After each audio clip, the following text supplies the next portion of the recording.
welcome back to my channel, Coffee and Pixie Dust. For those of you who do not know, I am Allie, and today's video is going to be my October favorites. So I hope you guys enjoy this video. Please get a big thumbs up if you do. If you're not subscribed, please go and subscribe. It really make my day, and let's just jump into it. So I'm going to start off with the makeup bits I have. So the first thing I have is the Kat Von D Lock-It Hydrating Primer Base. This is my favorite primer. I'm not going back to any other primer. This is my new Holy Grail Obsession primer, and that's all there is to it. And yeah, so then of course to go along with this is the Kat Von D Lock-It Foundation in Light 44 Cool. This is my favorite foundation.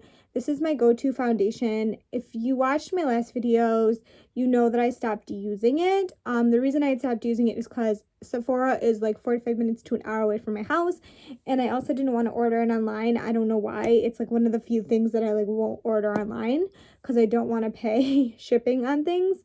And it's now at Ulta, and I'm absolutely obsessed with this. I love it. I'm so happy it's at Ulta. I will be buying it forever now that it's at Ulta, as long as it stays cruelty-free. And I just absolutely love it. The only disclaimer I will say is that I'm kind of disappointed that they don't have the concealer available at Ulta, because I like to buy the foundation and the concealer from the same brand. That's just kind of how I am. Next is the CoverGirl Expeditionist Mascara. Now, to be honest with you, I prefer volumizing mascaras, and I was scared to buy this because some of CoverGirl's mascara lengthens. It says it'll lengthen and curl, but it usually lengthen and volumize, or lengthen and curl, and it does the opposite. This guy does both. It really truly does both. Like, I get volume with this and the length, and I just absolutely love it. It is the Expeditionist Mascara. I highly, highly recommend it. This came from watching 11th Gorgeous here on YouTube. And I do want to preface by saying that I do watch non-cruelty-free YouTubers. If I like a product from there, I either try to find a dupe for it, or I end up liking the ones that are cruelty-free like this. So I absolutely love it, and I highly, highly recommend it. She did say, Tracy, I think, was the one that said that there is a point where this gives. I haven't run into that issue at all. I don't know if that's just, if that's a thing for everybody or just her, but I haven't run into that issue. Next, I have the ColourPop Jelly Eyeshadow. Now, when it comes to jelly eyeshadows, I'm usually somebody that's like, I don't know if that's gonna like really work for me, but I absolutely love, love, love this color. The lid is kind of already messy, so I absolutely love this. It is like this champagne-y, I don't even know how to describe it. Let me see if I can swatch it. Here you go. It's kind of like this champagne-y, pearly white with this like really pretty teal like flecks in it, and I'm just obsessed with it. I absolutely love it. This shade is the Sage Bundle. I got this from Ulta. Ulta only has 4 shades. The ColourPop site has more, so just keep that in mind. And ColourPop is cruelty-free, in case anyone is interested as well. CoverGirl is cruelty-free. I guess I should preface this is everything in this video is pretty much cruelty-free. Next is the Morphe Bullet Sponge. Morphe is on Logical Harmony's Gray List, but I absolutely love this sponge. I'm obsessed with it. I use it. It is honestly the best makeup sponge I've ever used from the drugstore, and that is a high claim for me. I know everyone like loves the beauty blenders, but honestly, I can't justify spending $20 on something that that like doesn't last as long, and I'm really like bad at cleaning my makeup brushes, so that's kind of something else I need to work on. But yeah, so now we're going to move on to kind of the only skincare bit I have. I wanted to give this serum a shout out. I absolutely love this serum. I'm constantly like trying new serums. Like, when it comes to skincare, the only new thing that I really try is serums. Most of the time when it comes to face wash and face moisturizer, I generally stick with where I am unless something becomes non-cruelty free, like First Aid Beauty had done. And this is the e.l.f. Vitamin C Serum. I absolutely love it. So you take about like 4 dots on your face, but I'm just gonna, and it's definitely moisturizing, which is really, really nice. Again, when it comes to the winter, I get super dry skin. So vitamin C is really, really, like, this is really moisturizing, and it has vitamin C in it, which is really, really good. This says you can use it on your face, neck, and chest. I've only done it on my face. I absolutely love it. Highly, highly recommend it. Again, Elf is one of those brands that's like one of the best affordable. And when it comes to serums, and so when it comes to skincare, I am more mid-range. This I believe is like 15, maybe 10. I really, really enjoy this. I will say that my favorite serum is the Lush Full of Grace, but I also really, really like this. So in the winter, I have to switch it up just because I do get the dry skin. So we're headed into winter. That's why I have the vitamin C. Tangent to get there. So the next thing I have is the Andalo Organics Botanical Shave Cream with vegan probiotics. And this is the rose and pomegranate. I absolutely love it. It is scented. This is cruelty-free and vegan if you're interested in that. I just absolutely love it. It's shave gel, but it works like really, really well. And this is just one of my favorite brands. So there's that. Next is earrings. I have this pair of earrings. These are from Wells Cooperative. These are the Megan, which if you don't know who Megan Forbes is, she's the Too Cool for Middle School. Her YouTube channel is Too Cool for Middle School on here. But I just love her. Now moving on to kind of books. I have a lot of books here. So the first one I reread in honor of Dresscember coming up. This is sold by Patricia McCormick.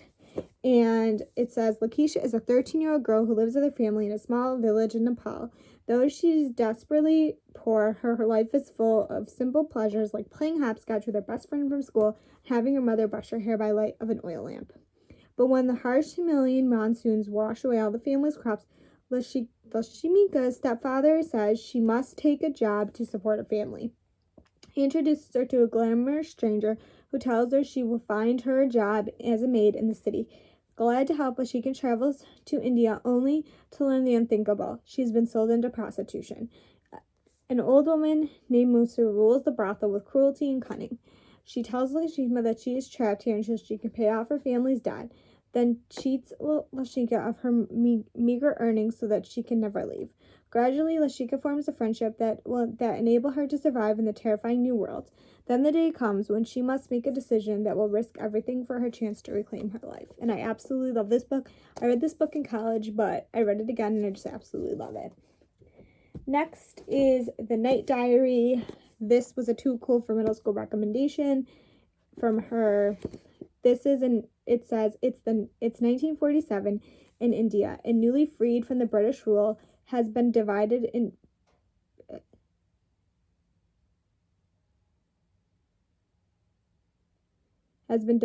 two countries, Pakistan and India.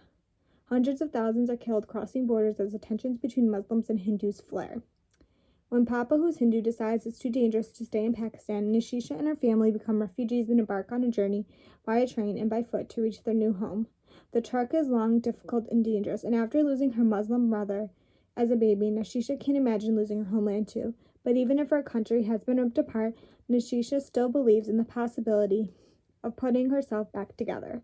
Told through Nishisha's letters to her mother, The Night Diary is a heart-filled story of one girl's search for home and for her identity and hope for a hopeful future. I absolutely loved this book. It's definitely YA and definitely a good one for the classroom as well. Next is Stamped by Jason Reynolds and IBX Kendi, Racism, Anti-Racism, and You. So I just want to preface this by stating that yes, I'm a Republican, but I am also a teacher. And I often struggle with books, not because of my political views, but because I always have a hard time finding good books that are appropriate for levels that I teach. I am in the younger grades, so this is definitely not something that I can do in kindergarten, first, second, where my heart is. But this was a really, really good book for teachers to read. It's also a really, really good book if you're in like the middle school level or the high school level. and I absolutely love it. And I love history, which is another place that like my heart really like lives, is history. Like that's my favorite subject to teach.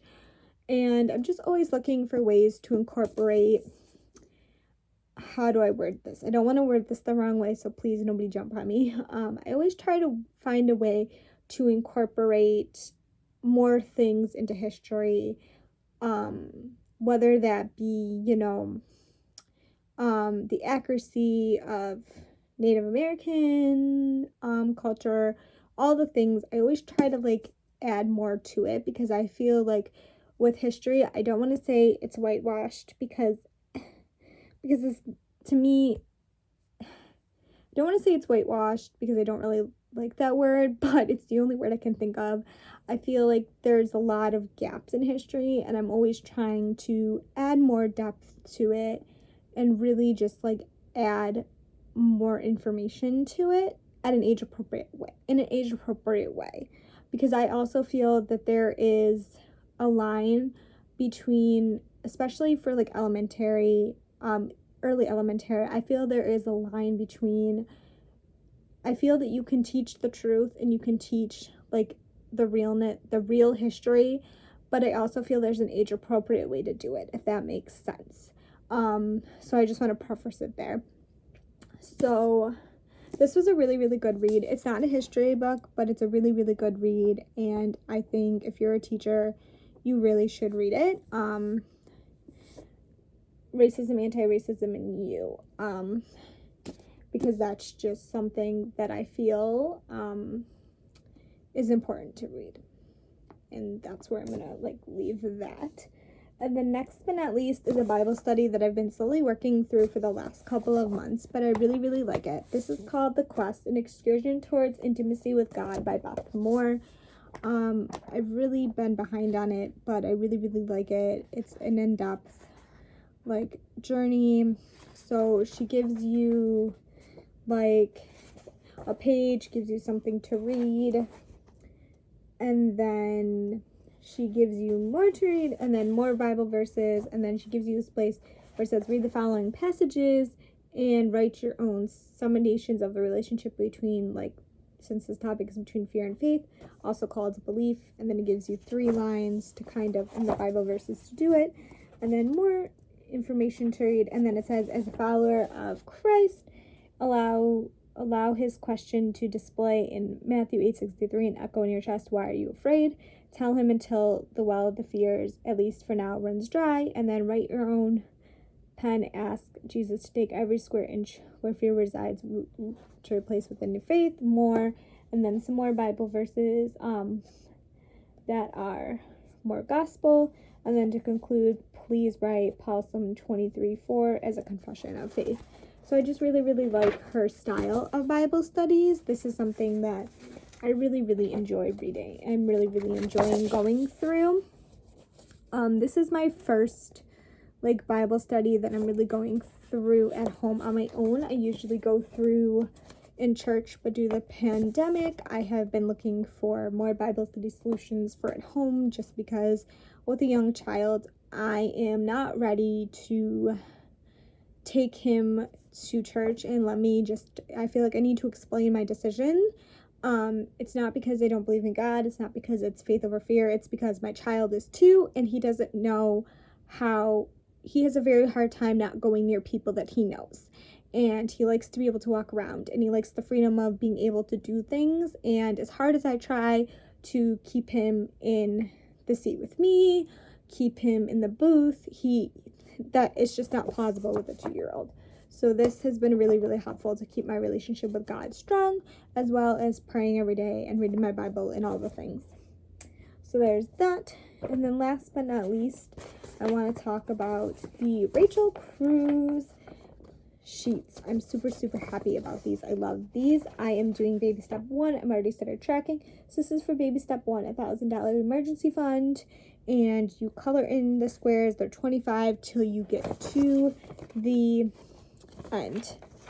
And then on the back, it says, this is for debt snowball. It says name, balance, total. Well, this is the place for the debt and total balance. And then over here, it gives you the debt snowball. It gives you the debt name, which you can just put credit card, student loan, etc. Color it all in and color it in as you go. And then it gives you one for the car, which I don't have a car payment right now. And it gives you one for your student loan, which this one I won't need yet because I'm not done with school, so therefore that will wait. And then it gives you a spot for baby step 3, which is 3 drugs, which baby step 3 is 3 to 6 months expenses. When I get there, my goal is to do 6 months expenses, just to have that security for me and my son. So I have 1, 2, 3, 4, 5, 6. So it gives you 6 months. You can go up to 3, you can do 6 months. But that is that, and you just color it in, and it gives you a way to track, which I'm really, really happy with. The fact that, so baby steps are baby step 1, which is save $1,000 emergency fund. Baby step 2 is debt. Baby step 3 is the fully funded emergency fund. And then those are kind of where I'm at, what the 3 steps I'm focusing on right now. So moving on to Music, The Bones by Maren Morris, and Be Like That by Kane Brown, and that is my favorites. I hope you guys enjoyed this video. Please give a big thumbs up if you do. For now, subscribe, please go to subscribe, really great, and I'll see you all next time.